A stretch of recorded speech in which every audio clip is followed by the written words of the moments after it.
Bismillahirrahmanirrahim. Assalamualaikum warahmatullahi wabarakatuh. Bapak Irman Gusman yang saya sangat hormati,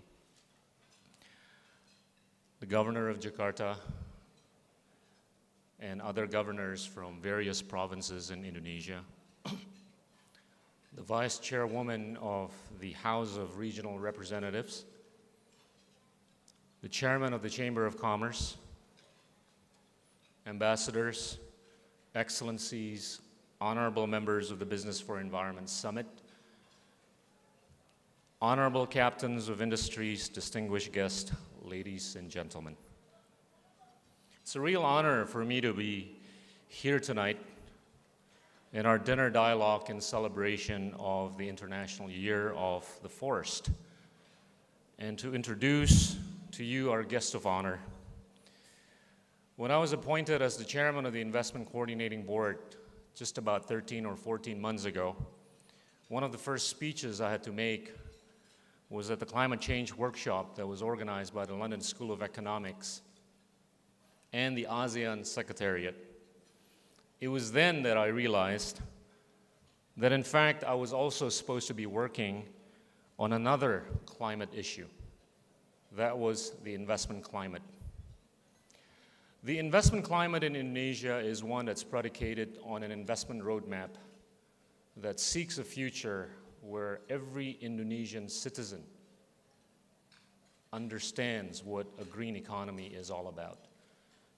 Seeks a future where every Indonesian citizen understands how to act upon it. Seeks a future where every Indonesian citizen is committed to the implementation and the reduction of the carbon emission by 26% or 40% by 2020.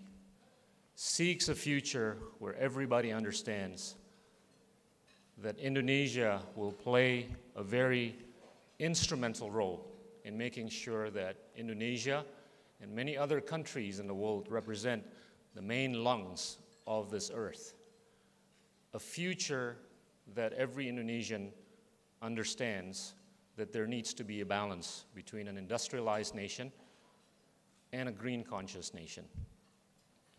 The National Council on Climate Change reported that Indonesia emits about 2.2 to 2.3 billion tons of CO2 per year, or about 8% of the global emission. It is the world's third largest emitter after the United States and China. Out of this number, around 80% comes from land use, especially peatlands, and also forest. Worldwide, forest and peatlands act as biological carbon sinks, slowly lowering the amount of greenhouse gases in atmosphere by storing atmospheric carbon in biomass. These carbon sinks are threatened by deforestation and decomposition, which leads to greenhouse gas emission either slowly due to degradation and decomposition or quickly through fires. Imagine if Indonesia could attract funding or money by reducing these carbon emissions, by which Indonesia could be making an offer in terms of a new approach for a global deal to mitigate climate change against a backdrop of international efforts to deal with the problem. It can do what it always aspires to do in terms of developing a pro-growth, pro-poor, pro-job, and pro-environment. If we take Indonesia's emission from peatland or land use, which is around 1.8 billion tons of CO2 emission per year, at a few dollars per ton, that translates to a few billions of US dollars per year, which I know will be a significant amount which can then be invested in communities, new technologies, and other investments that could improve the livelihoods of everybody in Indonesia.